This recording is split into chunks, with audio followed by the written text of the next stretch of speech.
Irmãos queridos, nós vamos abrir a palavra de Deus no Evangelho de Cristo, conforme o registro de Marcos, capítulo 16. Marcos 16.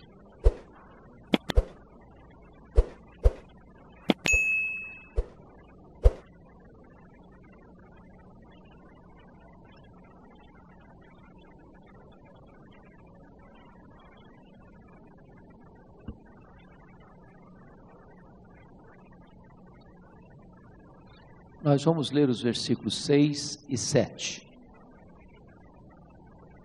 Marcos 16, 6 e 7. Ele, porém, lhes disse: Não vos atemorizeis. Buscais a Jesus o Nazareno, que foi crucificado. Ele ressuscitou. Não está mais aqui. Vede o lugar onde o tinham posto.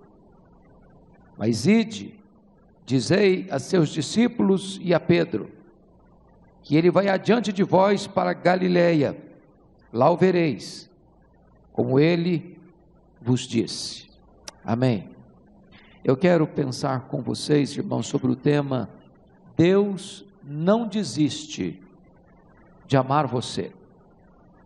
Deus não desiste de amar você. Esta é uma verdade incontroversa, uma verdade irrefutável, uma verdade absoluta.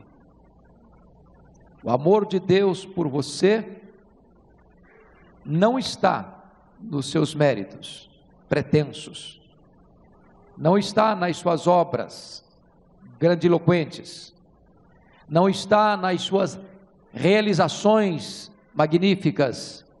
A causa do amor de Deus por você não está em você, está nele mesmo. E esta verdade é vista de maneira eloquente na vida de Pedro. A vida de Pedro. Pedro foi um homem muito interessante, porque talvez nenhum personagem da Bíblia parece mais com você e comigo do que Pedro. Pedro é mais do que um homem, ele é um emblema, ele é um símbolo. Ele retrata quem somos, porque este homem tem características muito semelhantes às nossas.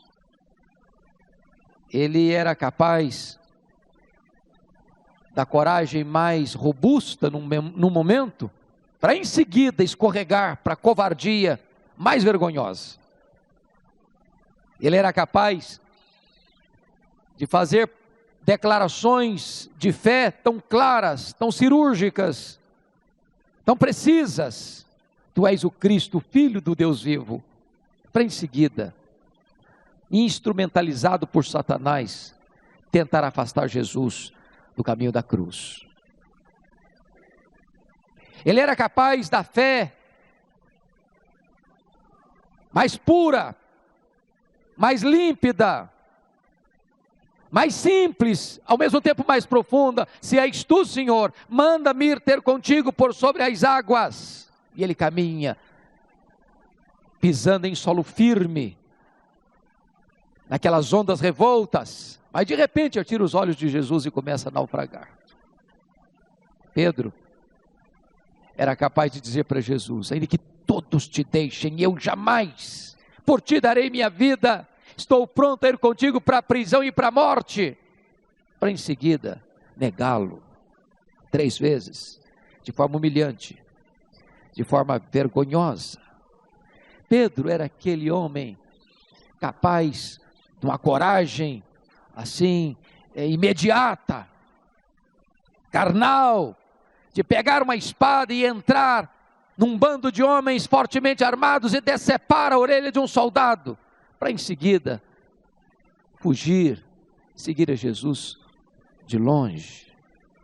Pedro era esse homem que nega Jesus, mas logo depois chora as lágrimas do arrependimento. Eu quero dizer para você que o que Jesus fez com Pedro, Ele faz também com você e comigo. Essa é a minha esperança, essa é a minha convicção nessa noite. Porque eu sei que eu não estou falando de um personagem que viveu há 2000 anos. Eu estou falando de um personagem que está aqui nesta noite. Eu estou falando de alguém que está sentado nesses bancos, está de pé nesse púlpito. Eu estou falando de alguém que tem Pedro morando debaixo da sua pele. De alguém que tem o sangue de Pedro correndo em suas veias. De alguém que tem o coração de Pedro batendo em seu peito. Eu estou falando para Pedros nesta noite. Este homem tem uma história tão bonita, porque ele era um pescador, ele era casado, ele foi levado a Cristo pelo seu irmão, e ele teve uma experiência tão bonita com Jesus, ao ver um milagre de Jesus, e ele reconhece o seu pecado, e ele se prostra aos pés de Jesus, e diz: Senhor, eu não sou digno de estar na tua presença, o senhor podia ir embora, eu não posso estar na tua presença, afasta-te de mim. E Jesus, então, longe de escorraçá-lo, por causa da sua consciência de pecado, Jesus disse: eu vou fazer de você, Pedro, um pescador de homens, eu vou colocar nas suas mãos uma rede muito mais extraordinária, eu quero que você ganhe pessoas para Cristo, para a salvação, para o reino de Deus, para a vida eterna, e ele vai ser um seguidor de Cristo. Mas hoje, esse homem que se torna discípulo, que se torna apóstolo, que se torna o líder dos apóstolos, que se torna um dos mais próximos dos apóstolos a Cristo, esse homem que vai se tornar o grande líder do cristianismo, tanto antes da sua queda como depois da sua restauração, mostra para nós algumas coisas que eu quero destacar nesta noite. Primeiro, a queda dele. Irmãos, homens de Deus caem. Mulheres de Deus caem, crentes consagrados tropeçam, gente de Deus muitas vezes passa por crises na sua vida e no seu testemunho. E eu queria que você entendesse comigo quais foram as causas da queda deste homem. Primeiro, com a sua Bíblia aberta comigo, você pode identificar algumas dessas causas que levaram Pedro à queda. Primeiro, exagerada confiança em si mesmo. E eu gostaria de já pegar lá no finalzinho da história dele, porque diz a Bíblia que Jesus estava no cenáculo com eles, e eles estavam ao redor da mesa, Jesus mergulhado na sombra da cruz, e de repente eles começam a bater um papo entre eles, os discípulos, e dando vazão ao sentimento do coração deles, começaram a conversar assim: e aí? Quem de nós tem primazia? Quem de nós é o mais importante? Quem de nós vai ter maior destaque no reino? E esse sentimento tolo, egoísta, é que dominava o coração deles. Aí Jesus os confronta, pegando uma bacia, pegando a toalha e lavando os pés deles. Eu imagino quando chegam na presença de Pedro, o Pedro não está entendendo nada, seus olhos estão meio arregalados, o coração um pouco sobressaltado, e ele chega para Jesus e pergunta assim: o senhor vai me lavar os pés? O senhor não está entendendo? Que esse é um papel de escravo? Que essa é uma posição humilhante? Que isso não combina com a tua figura de líder, de mestre, de senhor? Aí Jesus olha para ele e diz: ô Pedro, o que eu estou fazendo com você agora, você não está entendendo mesmo não. Você só vai entender isso depois. Aí o Pedro diz para Jesus: ó Senhor, eu quero dizer uma coisa bem clara. O Senhor não vai me lavar os pés não. Ah, não vou deixar de jeito nenhum. O Senhor não vai se humilhar a esse ponto não. Isso é um papel de escravo. Eu não vou permitir, o Senhor nunca vai me lavar os pés. Aí Jesus olha para ele e diz: olha Pedro, deixa eu dizer outra coisa para você. Se eu não lavar os seus pés, você não tem parte comigo não. O Pedro toma um susto maior ainda.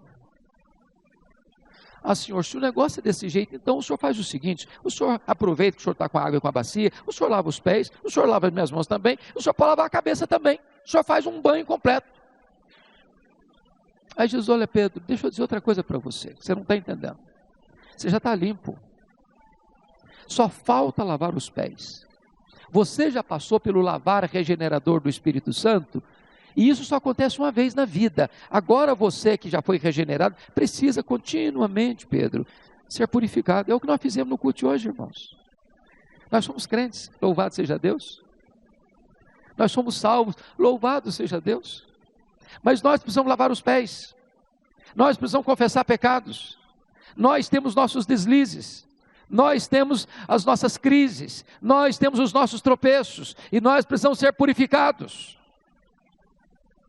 E é quando Jesus então sai desse cenáculo, que Jesus disse para eles assim, deixa eu dizer uma coisa para vocês, nessa noite, vocês todos vão se escandalizar comigo,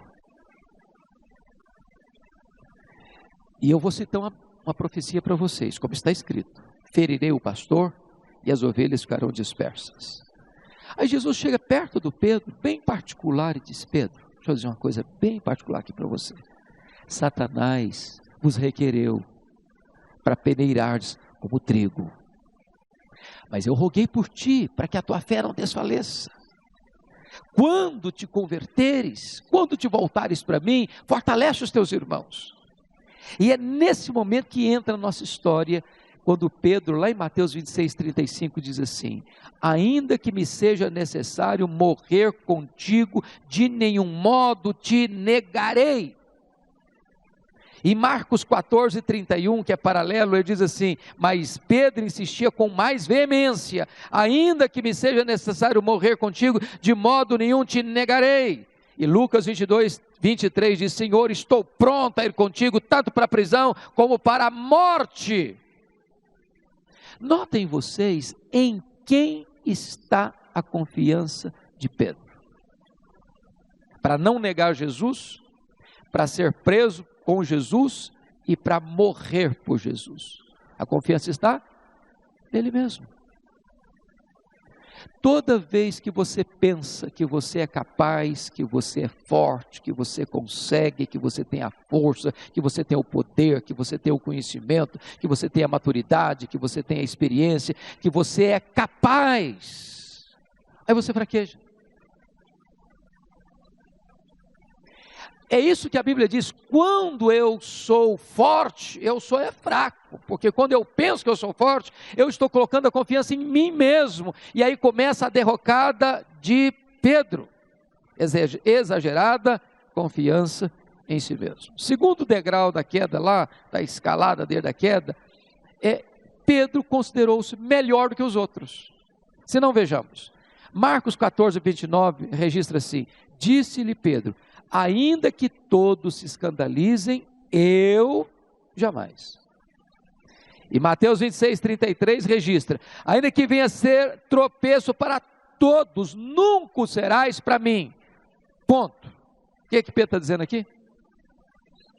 Jesus, olha, o negócio é o seguinte, eu sei que nós estamos entrando numa hora de crise, eu sei que o negócio está complicado, eu sei que a Páscoa está aí, eu sei que as autoridades do Sinédrio já estão mancomunando aí prisão, eu sei que a situação não está boa, eu sei que tem a população de Jerusalém quintuplicou nessa festa, eu sei que o ambiente está pesado, mas deixa eu dizer uma coisa para o senhor, os outros, os meus pares, os meus colegas, na hora que a coisa pegar, eu não acredito que eles vão ficar com o senhor.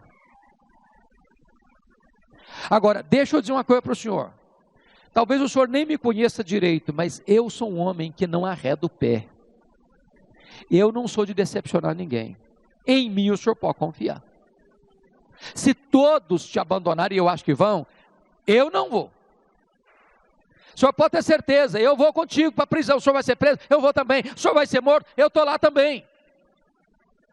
Eu prometo ao Senhor fidelidade restrita, porque eu, Senhor, sou mais forte que os demais. E aqui está, irmãos, outra escalada da queda desse homem. Porque ele, nesse momento, ele pensa que ele é melhor que os outros.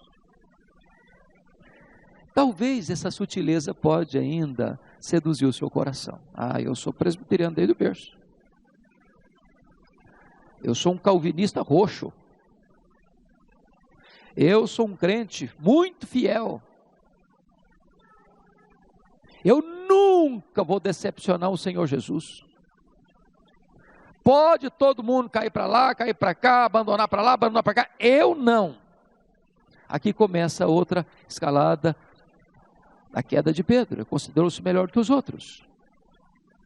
Mas vem uma terceira fase da queda do Pedro. Aí eles chegam no Getsêmani. Quando chegam no Getsêmani, diz a Bíblia que Jesus deixa os discípulos para trás, os 8, pega Pedro, Tiago e João, diz: vocês vêm comigo. E nesse momento Jesus abre o coração para os discípulos. Se você ler a Escritura, nunca em outra ocasião Jesus abriu o coração para contar para os seus discípulos o que estava dentro dele, suas angústias. E aí Jesus abre o coração e diz: a minha alma está profundamente triste até a morte. Ficai comigo, vigiai comigo. É o momento que Jesus pede solidariedade. E nesse momento diz a Escritura que Jesus está vivendo o seu momento crucial do ministério, porque é o único lugar onde você lê na Escritura que Jesus está angustiado. Você não vê Jesus angustiado lá no Sinédrio, você não vê Jesus angustiado lá no Pretório Romano, você não vê Jesus angustiado lá na cruz, você não vê Jesus angustiado carregando o madeiro, não vê. Mas aqui ele está angustiado. É aqui que o cálice está sendo apresentado para ele. A ira de Deus, o juízo de Deus. É aqui que ele vai tomar o nosso lugar e beber esse cálice sozinho. É aqui que ele vai entender que é preciso enfrentar a realidade dramática de ser feito pecado e maldição por nós e ser traspassado pelos nossos pecados. E Jesus pede para Pedro e seus 2 colegas: fiquem comigo, vigiem comigo, eu estou angustiado, eu estou muito aflito, é angústia de morte, fiquem comigo. E diz a Bíblia que nesse momento crucial da história, Pedro dorme. Pedro dorme. Pedro não discerne, Pedro não entende, Pedro não alcança a profundidade da luta espiritual que Jesus está atravessando. Aqui está outra área de queda nossa às vezes também, irmãos. Mateus 26, 40 a 41 diz: e voltando para os discípulos, achou-os dormindo. E notem isso, e disse, não aos discípulos, disse a Pedro: então nem uma hora pudestes vós vigiar comigo, vigiai e orai para que não entreis em tentação. O espírito na verdade está pronto, mas a carne é fraca. Quantas vezes, irmãos, nas horas mais dramáticas da nossa vida, nós não conseguimos orar, nós não conseguimos vigiar, e porque não oramos, e porque não vigiamos, e porque dormimos, nós fraquejamos, nós naufragamos, nós tropeçamos. Quarta área da queda de Pedro, olha comigo, ele perde o controle emocional. E aí diz o texto, prosseguindo no Getsêmani, que Jesus ora 1, 2, 3 vezes, que ele ora, que ele chora, que ele sangra. Mas ele se levanta fortalecido, robusto, ousado, a ponto de caminhar para a cruz como se caminha para a coroação. E quando os inimigos se aproximam para prendê-lo, ele pergunta: a quem buscais? Responderam: a Jesus o Nazareno, pois sou eu. E caíram por terra. Mas diz a Escritura que Pedro, e confira comigo lá em João 18, 10, então Simão Pedro puxou da espada que trazia e feriu o servo do sumo sacerdote, cortando-lhe a orelha direita, e o nome do servo era Malco. Aí entra outro aspecto. Primeiro, Pedro cai aqui, primeiro porque ele não discerniu o que Jesus havia dito para ele. Segundo, porque ele não discerniu a natureza da luta que ele estava travando. E foi o que Jesus disse: guarda essa espada, Pedro. Se eu precisasse de ajuda, eu rogaria ao Pai, ele me mandaria mais de 12 legiões de anjos, mais de 72 mil anjos. E é nesse contexto que Jesus diz em João 18, 11, mete a espada na bainha, não beberei porventura o cálice que meu Pai me deu. Muitas vezes, irmãos, nós caímos também, porque nós temos arroubos de valentia carnal. Em vez de nós entendermos que a nossa luta não é contra carne e sangue, nós pegamos armas carnais e lutamos com armas carnais, com as armas erradas, na guerra errada, da maneira errada, com as pessoas erradas. E caímos, como Pedro. Quinta fase da queda de Pedro. Aí você nota que Jesus é preso, os discípulos se dispersam, e a quinta área é que Pedro vai seguindo Jesus de longe. Confira Mateus 26, 58, está escrito assim: mas Pedro o seguia de longe. Você acha que hoje tem crente que segue Jesus de longe? É crente. Não tem coragem de dizer, não, eu não sou crente. É crente. Mas não fica perto.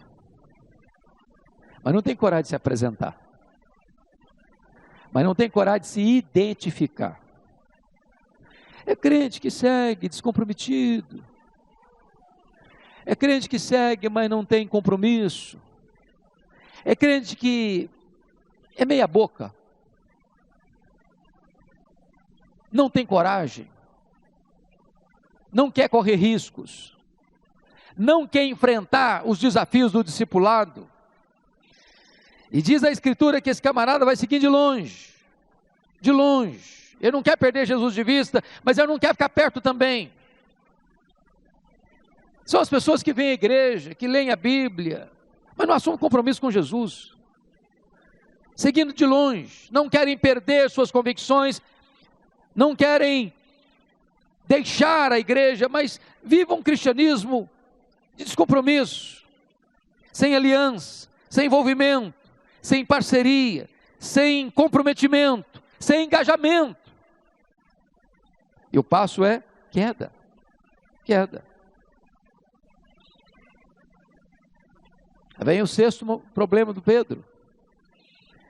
Diz a Bíblia que ele vai seguir de longe, acompanha Jesus de longe. Quando ele percebe que Jesus é levado para a casa do sumo sacerdote, o sinédrio está lá, para interrogar Jesus, com testemunhas falsas, e nesse momento Jesus está sendo cuspido, nesse momento Jesus está sendo esbordoado. Diz a Escritura que ele vai acompanhado de João, e entra no pátio da casa do sumo sacerdote. E veja o que está escrito na Escritura, por gentileza, em Lucas 22, 54, 55.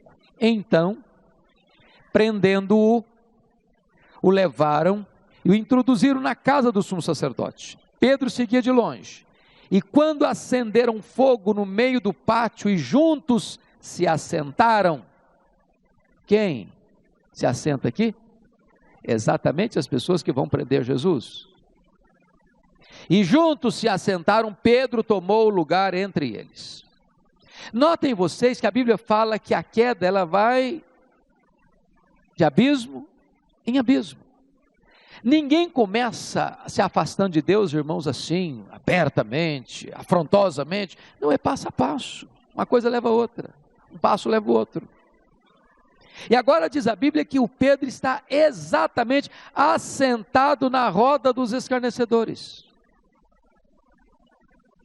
Não é que você, como um crente, deve viver numa ilha espiritual. Não é que você, como um crente, deva viver numa estufa espiritual. Não é que você, como um crente, não possa chamar um amigo não crente para almoçar com você, para jantar com você, para tomar um café com você, para se reunir com você, para você viver ali o seu testemunho e até falar de Cristo para ele. Não está falando disso. O ponto aqui é que esse camarada, o Pedro, está agora assentado junto com aqueles que prenderam a Jesus e ele não tem fibra, e ele não tem estrutura, e ele não tem testemunho, ele não tem capacidade de agora representar quem ele é e dizer quem ele é e dizer o seguinte: eu estou aqui, eu sou discípulo dele, eu tenho um compromisso com ele, eu estou pronto a ser preso com ele, eu estou pronto a morrer com ele, eu quero dizer que ele é o Messias, que ele é o Filho de Deus, que ele é o meu Salvador, que ele é a razão da minha vida, eu não estou nem aí com as consequências que eu vou sofrer por isso. Quantas vezes nessa escalada aqueles que um dia andaram com Deus e fizeram promessas de fidelidade a Deus estão hoje assentados na roda dos escarnecedores, sem poder, sem coragem, sem testemunho. Muitos ainda hoje estão caindo, porque se unem com companhias erradas, estão em lugares errados, fazendo coisas erradas, com as motivações erradas. Finalmente, não podia ser outra coisa acontecer com ele. O último estágio é que ele nega Jesus 3 vezes. E eu queria que esse texto vale a pena ler comigo. Está em Mateus 26. Porque é só Mateus que faz esse registro com esse detalhamento. Só Mateus.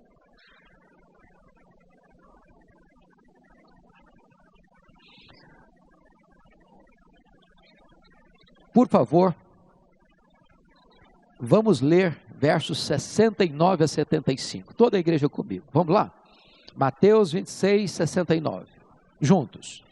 Ora, estava Pedro assentado fora no pátio, e aproximando-se uma criada lhe disse: também tu estavas com Jesus o Galileu. Ele, porém, o negou diante de todos, dizendo: não sei o que diz. Ponto, para um pouquinho aqui. Ele nega diante de quem? De todos. Todos quem? Os que estavam no pátio perto dessa fogueira. Os que prenderam a Jesus. Nega diante de todos. Como é que ele nega? Não sei o que dizes. Agora vamos para o 71. Vamos juntos? E saindo para o alpendre, foi ele visto por outra criada, a qual disse aos que ali estavam: este também estava com Jesus o Nazareno. Ele negou outra vez com juramento: não conheço tal homem. Agora nota uma coisa.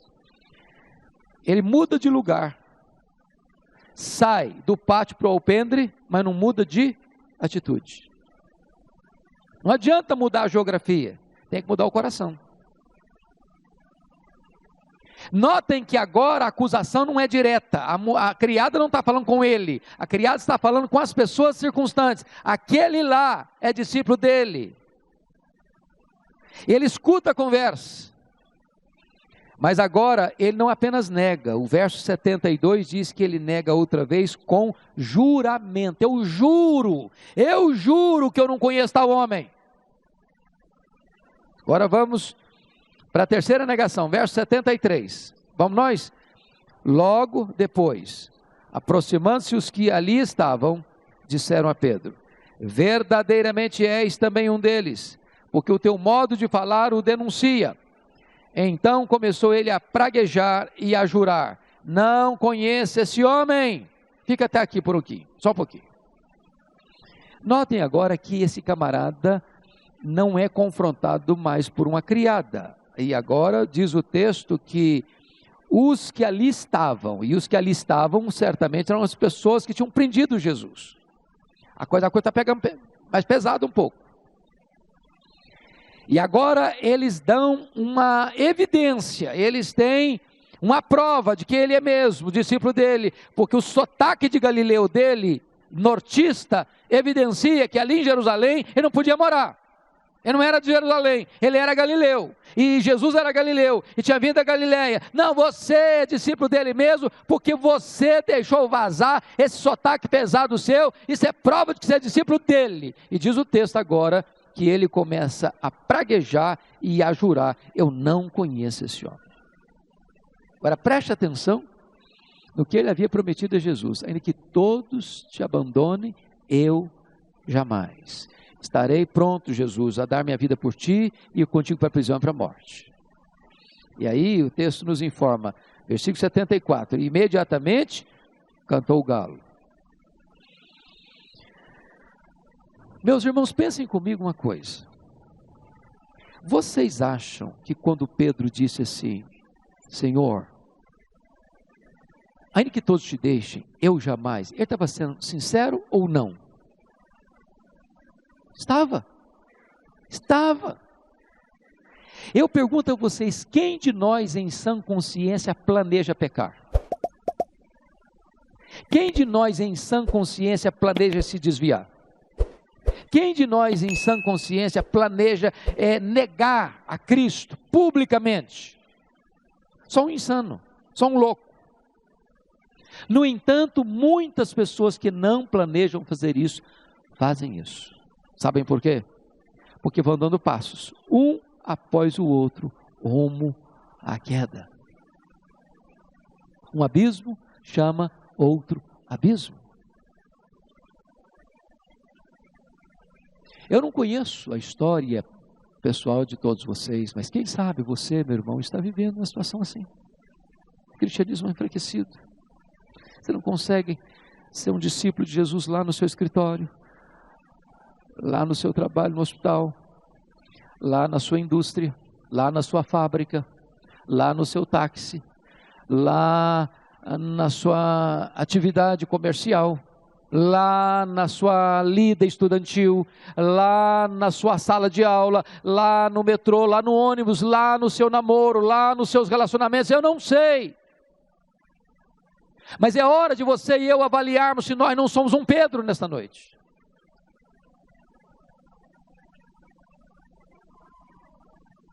Ele nega seu nome, nega sua fé, nega seu apostolado, nega suas convicções, nega ao seu Senhor. Mas agora, irmãos, vem uma coisa tão linda, que é a restauração de Jesus. Isso é maravilhoso, porque Deus é o Deus de toda a graça. Você já pensou se Deus me abandonasse toda vez que eu tropeço e caio? Estaria arruinado.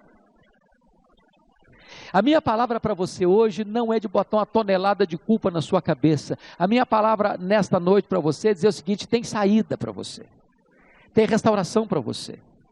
Ainda que você chegou a um ponto de ter negado a Jesus, e você pensou, acabou para mim, fim de linha para mim, fundo de poço para mim, não tem mais chance para mim, eu quero dizer que ainda que você tenha desistido de Jesus, Jesus não desiste de você.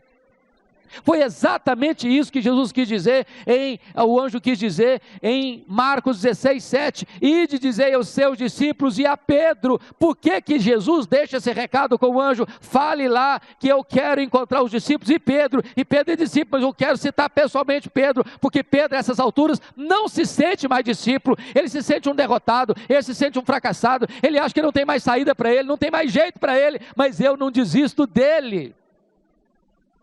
Eu não desisto de você, disse Jesus. Quais são os passos da restauração de Jesus? Primeiro passo, irmãos, está aí em Lucas. Volta lá para Lucas 22, por favor. Versículos 60 a 62. Que é o primeiro passo da restauração do Pedro. Dê uma olhadinha comigo. É o olhar compassivo de Jesus. 60 a 62, você pode ler comigo? Vamos juntos? Mas Pedro insistia: homem, não compreendo o que dizes. E logo estando ele ainda a falar, cantou o galo.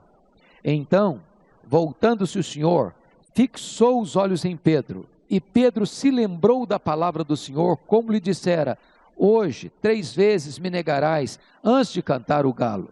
Então, Pedro, saindo dali, chorou amargamente. Eu gosto tanto dessa expressão. Jesus fixou os olhos em Pedro. Você acha que Jesus está olhando para você hoje? Jesus está nos vendo hoje? Está? Ele está? Ele está aqui, irmãos. Você duvida disso, que Jesus está aqui? Quando João, lá em Apocalipse, capítulo 1, versículo 13, tem a visão de Cristo, a Bíblia diz que João viu Jesus no meio da igreja. Ele está aqui. Se eu duvidar que ele está aqui, não faz sentido eu estar aqui, nem você. Apocalipse capítulo 2, versículo 1 diz que ele está aqui andando entre nós. Ele está aqui. E ele está olhando para você. Ele está dizendo: meu filho, você caiu, mas eu estou olhando para você. Eu te amo. Eu me importo com você. Eu quero pôr você de pé de novo. Eu quero restaurar a sua vida de novo. Eu quero te dar uma nova chance. Eu quero que você recomece comigo outra vez. Quando Ele olha para nós, Ele está nos repreendendo com doçura, mas Ele está nos oferecendo perdão. Quando Ele olha para nós, está dizendo: eu sei o que aconteceu com você, eu sei o seu fracasso, eu sei a sua queda, eu sei a sua covardia, eu sei que você me negou, mas meu filho, eu estou aqui, eu estou olhando para você, eu não desvio meu olhar de você, eu me importo com você, eu não desisto de você, eu estou pronto para restaurar você de novo. Quantos de nós conhecem aquele cântico: a luz brilhou em meu caminho, quando eu ia triste sozinho, foi seu divino olhar que me ensinou a amar, foi 1 minuto só do seu olhar, foi 1 minuto só, 1 minuto só, foi 1 minuto só do seu olhar, tudo em mim mudou, tudo em mim cantou, foi 1 minuto só do seu olhar. É o olhar de Jesus para nós. Ele não desiste de nós. A segunda razão, irmãos, da restauração do Pedro, está lá em Marcos 14, 72, que são as lágrimas de arrependimento. Vai lá comigo para Marcos 14, 72, por favor.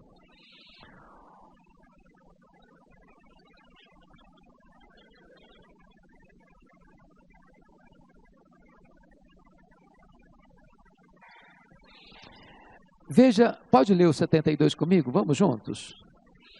Logo cantou o galo pela segunda vez. Então Pedro se lembrou da palavra que Jesus lhe dissera: antes que 2 vezes cante o galo, tu me negarás 3 vezes. E caindo em si, desatou a chorar. Mateus 26, 75 diz: e saindo dali chorou amargamente. Então tem 2 coisas: ele desatou a chorar, e Mateus diz que tipo de choro foi? Chorou amargamente. A palavra amargamente no grego traz a ideia de que brotava de dentro dele água podre. Esse choro aqui, irmãos, eu diria que é o choro do arrependimento. O que acontece quando um filho de Deus peca? Ele fica triste, não é verdade? Não é a sua experiência? Quem de nós, sendo habitado pelo Espírito Santo, sendo convertido a Cristo, ao pecar contra Ele, fica tranquilo? Ninguém. Ninguém.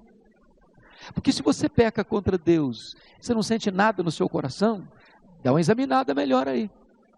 Dá uma examinada melhor aí. Mas se você é de Deus, quando você peca, há uma tristeza, há uma angústia, há um mal-estar, há uma coisa ruim aqui dentro. E esse negócio foi tão forte em Pedro, que diz a Bíblia que ele caiu em si, e desatou a chorar. Para quem acha que homem não chora, chora sim. E Pedrão era daquele camarada do durão, era aquele camarada de casca grossa, e ele desata a chorar, e diz o texto que ele chora amargamente, amargamente. Talvez é hora de você clamar aos céus, para Deus lhe dar um coração quebrantado, para Deus dobrar a dureza do seu coração, para Deus tirar essa casca grossa, couro de jacaré do seu coração, para você ter um pouco mais de sensibilidade espiritual, para você perceber que o pecado é maligníssimo aos olhos de Deus, e que você não pode ter intimidade e comunhão com Deus e com o pecado ao mesmo tempo.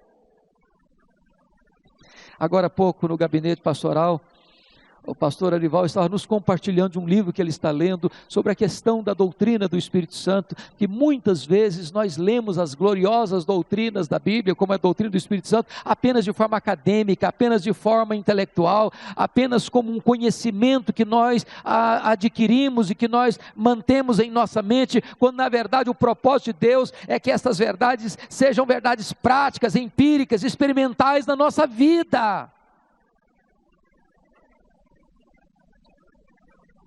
Eu pergunto para você hoje, irmão, em nome de Jesus, examine aí, qual foi a última vez que você chorou diante de Deus por ter pecado contra Deus? Aí talvez você pense, mas está falando de que pecado? Pecado escandaloso? Deixa eu dizer uma coisa para você, filho. As pessoas que mais sofrem, choram pelos seus pecados, não são as que mais pecam, são as que mais perto de Deus andam. Porque quanto mais perto de Deus você andar, mais sensibilidade você vai ter para reconhecer que pecado é pecado, que pecado é maligníssimo. Mas se você estiver longe de Deus, você vai pecar e o seu coração nem vai sentir mais nada. Por isso que ele desatou a chorar e chorou amargamente. Terceiro elemento da restauração de Pedro, queridos, é o texto que nós lemos, Marcos 16, 7, a procura de Jesus. Mas ide dizei aos seus discípulos e a Pedro, que ele irá diante de vós para Galiléia, lá o vereis, como ele vos disse. Oh, irmãos, que graça maravilhosa, que amor extraordinário, porque Jesus sabia que Pedro, a essas alturas, estava arrebentado emocionalmente, estava quebrado moralmente, estava falido espiritualmente, que Pedro havia pensado assim: não tem mais jeito para mim, não tem mais cura para mim, não tem mais restauração para mim, não tem mais perdão para mim, não tem mais futuro para mim, eu não consigo mais ser um apóstolo, acabou, fim de linha para mim. Aí Jesus manda um recado para ele: ide dizer aos seus discípulos e a Pedro: Pedro, eu não desisto de você, Pedro, eu não abro mão da sua vida, Pedro, você é tão amado e precioso por mim, que eu não posso desistir de você jamais. Jesus não desiste de você, não desiste, não desiste. Aí diz a Escritura, que quando Pedro chega na Galiléia, como Jesus tinha orientado, e eu fico imaginando, pastor Ival, como é que foi essa viagem. O senhor que conhece bem aquele território, de Jerusalém para Galiléia, são mais de 100 quilômetros, e não era de carro 2.0, era a pé. Eu não sei se você já fez uma viagem de 100 quilômetros a pé, mas não é brincadeira. Você gasta 20 minutos para andar 2 quilômetros, estou falando de 100 quilômetros, e quando você está com a consciência aflita, a viagem fica mais longa, não fica? Fica. Quanto mais angustiado você estiver, mais demorado fica o dia, mais longa fica a noite. E eu imagino que o Pedro nessa viagem deve ter sido atormentado. Falei, oh meu Deus, quando Jesus encontrar comigo, ele vai me quebrar todo, ele vai me arrebentar, ele vai me humilhar muito. Ele vai botar o dedo no meu nariz e dizer que eu sou um fracasso, que eu sou um covarde, que eu sou um medroso, que eu sou um fracassado, que eu sou um desertor, que eu sou um traidor, que eu sou um zero à esquerda. E ele caminha pensando, o que vai ser, como é que vai ser, como é que Jesus vai me abordar, o que vai fazer comigo. E ele chega lá, quando ele chega lá, Jesus não está lá. E aí diz a Bíblia em João 21, 3, que ele diz para os seus colegas assim: eu vou pescar. O que ele quis dizer com isso? Eu estou meio estressado, como diz aí nas traseiras de caminhão. Está estressado? Vai pescar. Não foi isso que aconteceu, não. Ou talvez, não, esse camarada é profissional, você ganha um troco, vai ganhar um dinheirinho extra. Também não é isso, não.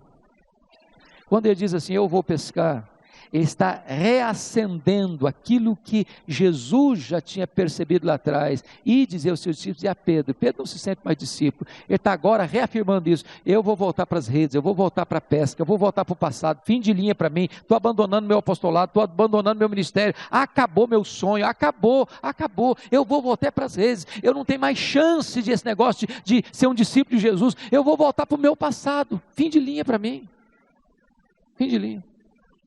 Talvez eu esteja nesta noite falando para alguém que está pensando assim: tanta decepção, tantos fracassos, tantos pecados, tantos deslizes, tantas quedas, não tem mais jeito, acabou meu sonho, acabou.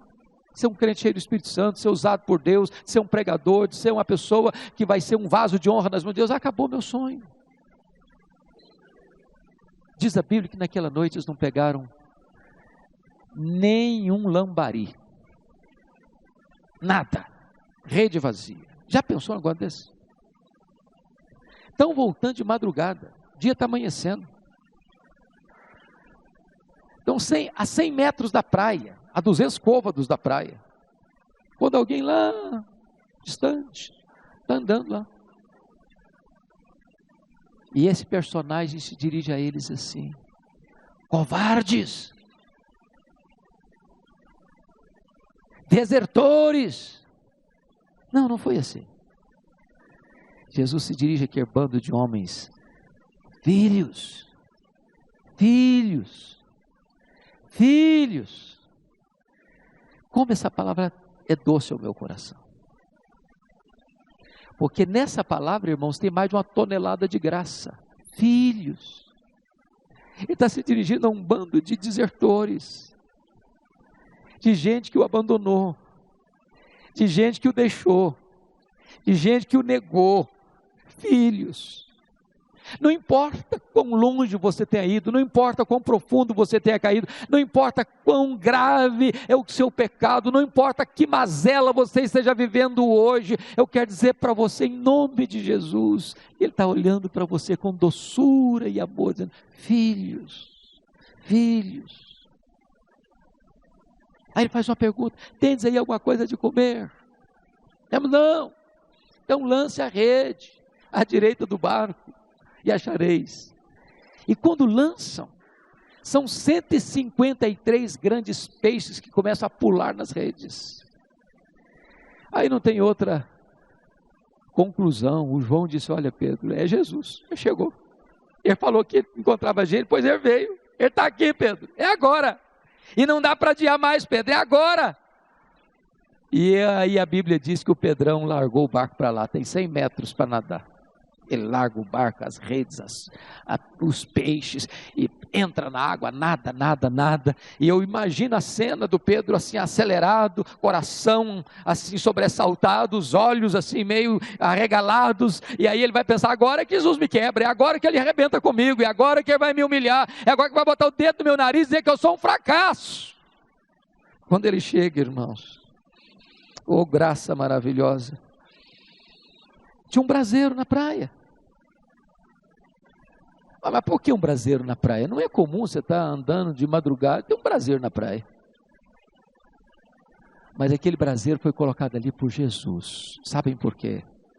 Só tem 2 lugares no Novo Testamento onde aparece a palavra braseiro. Foi onde Pedro negou Jesus e onde Pedro foi restaurado por Jesus. Aquele braseiro ali era uma espécie de reconstituição da cena do crime. Para dizer o seguinte para Pedro, Pedro, eu pus esse braseiro aqui para você entender uma coisa. Eu quero curar sua memória, eu quero curar sua lembrança. Eu quero dizer para você que na mesma geografia que você caiu, eu quero levantar você. No mesmo lugar que você me negou, eu quero que você me confesse. No mesmo lugar que você foi derrotado, eu quero que você seja vitorioso. No mesmo lugar em que você se prostrou, caído e envergonhado, eu quero restaurar sua alma, Pedro, porque a minha graça, Pedro, é maior do que o seu pecado. Oh, irmãos, que graça maravilhosa, que amor maravilhoso. Ele não desiste de nós.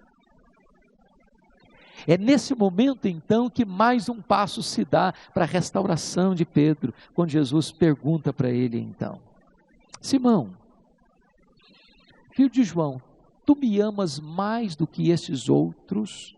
Eu não sei se você atentou para esse detalhe do texto, porque a gente lê assim meio corrido e não percebe. A pergunta de Jesus não é se Pedro ama, a primeira pergunta. A primeira pergunta é, tu me amas mais do que esses outros? Mas por que Pedro deveria amar mais do que os outros? É porque lá atrás o Pedro havia dito para Jesus, ainda que todos te deixem, eu jamais. Sabe o que Jesus está querendo dizer para Pedro nessa pergunta? Ô Pedro, você ainda pensa a mesma coisa a seu respeito?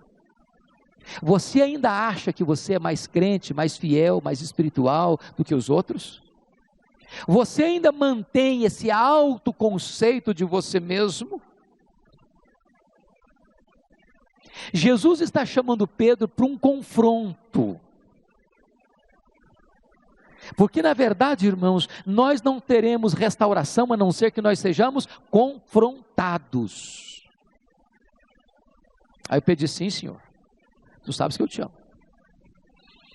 Aí Jesus pergunta a segunda vez, tu me amas? Sim, Senhor. Agora não pergunta se ama mais não, só pergunta se ama. Sim, Senhor, tu sabes que eu te amo. Aí pergunta a terceira vez: tu me amas? Sim, Senhor, tu sabes todas as coisas, tu sabes que eu te amo. Por que Jesus perguntou essas 3 vezes? Não era apenas porque Pedro negou 3 vezes. Isso é o óbvio. Ele perguntou 3 vezes para dizer o seguinte para Pedro: Pedro, eu estou lhe perguntando 3 vezes, para que fique claro para o seu coração, que para cada negação sua, tem uma dose suficiente da graça para restaurar você, Pedro. Para cada queda sua, tem um poder suficiente para botar você de pé outra vez, Pedro. Oh, irmãos, que coisa maravilhosa, porque às vezes você tropeça uma vez, você tropeça a segunda vez, você tropeça a terceira vez, aí o seu coração pode dizer o seguinte: agora acabou, não tem mais jeito. Aí Jesus está dizendo: meu filho, para cada queda sua, a graça é suficiente para restaurar você de novo. A minha graça é maior do que o seu pecado. É claro que você já escutou isso tantas vezes, mas no texto original tem uma riqueza que não dá para perceber na língua portuguesa, porque Jesus está usando 2 verbos para amor aqui no texto. O verbo agapau e o verbo filéu. Ágape é amor sacrificial, que dá a vida pelo outro, e filéu é o verbo amar apenas de gostar. Quando Jesus pergunta a Pedro a primeira vez, ele pergunta assim: Petros, agapas me, tu me amas com amor ágape, tu me amas a ponto de morreres por mim, tu me amas a ponto de dares tua vida por mim, porque foi isso que Pedro falara para Jesus. Ainda que todos te abandonem, eu jamais, por ti darei minha vida. Jesus está perguntando: ainda está de pé, Pedro? O que você me prometeu? Tu me amas assim? Quando Pedro responde essa pergunta, tu sabes que eu te amo, ele não responde verdadeiramente a pergunta de Jesus, porque ele usa outro verbo para amor, o verbo filéu, que é apenas gostar. Trocando em miúdos, ele está dizendo o seguinte: ah, Jesus, eu não te amo a ponto de dar a minha vida por ti ainda não. Eu não tenho esse amor ainda não. Eu não tenho essa coragem ainda não. O que eu tenho pelo Senhor é afeição. Eu gosto do Senhor. E aí ele respondeu: filose, filose, amor filéu, filose, eu gosto do Senhor. Aí Jesus pergunta a segunda vez do mesmo jeito: Petros, agapas me, tu me amas a ponto de dares tua vida por mim? Pedro responde mesmo: ah, Senhor, esse amor eu não tenho. Eu não tenho coragem de dar minha vida pelo Senhor, não. Eu tenho afeição pelo Senhor, eu gosto do Senhor, filose. Aí Jesus, na terceira vez, deixa Pedro triste. Por que ele deixa Pedro triste? Porque Jesus mudou o verbo. Passou a usar na terceira pergunta o mesmo verbo que Pedro estava usando nas 2 respostas anteriores. Então, Petros, fileis-me, pelo menos tu gostas de mim, tu tens afeição por mim. Pedro respondeu do mesmo jeito: filose, eu tenho afeição pelo Senhor, eu gosto do Senhor. Que conclusão eu chego aqui? Quando Pedro, arrogantemente, confiando em si, prometeu para Jesus dar a vida por ele, Pedro negou Jesus. Mas quando Pedro humildemente reconheceu que não tinha poder para dar a vida por Jesus, Jesus o capacitou a dar a vida por ele. E se você perceber, e eu peço a você, por favor, para ir para lá, para nós encerrarmos, para João capítulo 21, é nesse contexto então, é que Jesus vai capacitá-lo a dar a vida por ele. Olha comigo, por gentileza, capítulo 21, versículos 18 e 19, de João. Está escrito aí: em verdade te digo, que quando eras mais moço, tu te cingias a ti mesmo, e andavas por onde querias. Quando, porém, fores velho, estenderás as mãos, e outro te cingirá e te levará para onde não queres. O que Jesus quis dizer com isso? Disse isto para significar com que gênero de morte Pedro havia de glorificar a Deus. Sabe o que eu acho bonito? Que depois que Jesus tem esse encontro com Pedro, que Jesus restaura Pedro, Jesus faz mais, ele restaura o ministério de Pedro. Então, apacenta os meus cordeiros, pastoreia as minhas ovelhas, apacenta as minhas ovelhas. Eu acho isso incrível, sabe por quê, irmãos? Nós temos os nossos meios de restaurar pessoas, não temos? Nós somos humanos, é gente humana restaurando gente humana. Então nós somos mais complicados para restaurar gente. Eu fico pensando Pedro no presbitério. Como é que seria? Eu acho que talvez uma comissão seria nomeada para cuidar do Pedro. Talvez alguém disse, vamos pensar que o nosso irmão Pedro deve ficar 1 ano de licença, sentado no banco, para dar uma refletida melhor, não? Ou talvez alguma equipe assim mais teológica disse, senhor Pedro, nós vamos te dar 10 livros de teologia para você ler, fazer uma resenha, entregar para nós um resumo, para a gente entender melhor o seu pensamento. Ou talvez alguma equipe assim mais existencialista diria o seguinte, Pedro, nós vamos nomear um psicólogo cristão, ou um conselheiro maduro, experiente, para você conversar com ele. Uns 6 meses, você está meio instável emocionalmente, você precisa dar uma melhorada. A única condição que Jesus usou foi esta: tu me amas? Tu me amas? Tu me amas? Porque se você ama Jesus, tem restauração para você, meu irmão. Se você ama Jesus, tem restauração do seu ministério. Deus pode hoje, talvez alguém que está aqui decepcionado com a igreja, decepcionado com liderança de igreja, decepcionado com o ministério, já pensando em desistir de tudo, hoje Jesus pode restaurar o seu ministério e botar de volta o cajado de pastor na sua mão. A partir daqui, Pedro é um outro homem. A partir daqui, Pedro é um homem de oração. A partir daqui, Pedro é um líder que vai aguardar o derramamento do Espírito. A partir daqui, Pedro se levanta para pregar e os corações se derretem. A partir daqui, Pedro vai orar pelos enfermos e eles vão ser curados. A partir daqui, Pedro não vai temer mais prisão, nem açoite, nem cadeia, nem a morte. A partir daqui, Pedro vai ser um homem cheio da graça e do poder de Deus para fazer diferença na história. Porque o nosso Deus é o Deus de toda a restauração. Mas eu quero concluir dizendo que foi quando Jesus explicou para ele, olha Pedro, quando você ficar velho, eles vão te levar para onde você não quer ir. E eles vão te cingir, eles vão te pregar.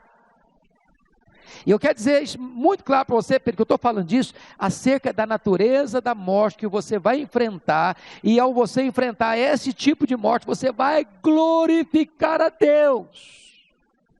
Ô Pedro, quando você fica velho, meu filho, não, você não vai ser condecorado com medalhas de honra ao mérito, não. Quando você ficar velho, meu filho, você não vai receber assim muitos aplausos humanos, não. Quando você ficar velho, meu filho, sabe o que vai acontecer com você? Eles vão te crucificar. Aí Jesus explicou isso para ele e disse assim, ô Pedro, agora segue-me. Segue-me. Segue-me. Não para os aplausos, não para o sucesso, não para a fama, segue-me para a cruz, segue-me para o martírio, segue-me para a morte. Sabe por quê, irmãos? Porque você e eu cremos nessa verdade, de que a cruz precede a coroa, o sofrimento precede a glória, e o importante para um homem, para uma mulher, não é como ele morre, como ela morre, mas como ressuscita. Deus restaura esse homem. E Deus está aqui, Jesus está aqui, para restaurar você. Para colocar você de pé. Para preparar você para viver e para morrer. Para preparar você para ser uma bênção, onde quer que Deus levar você.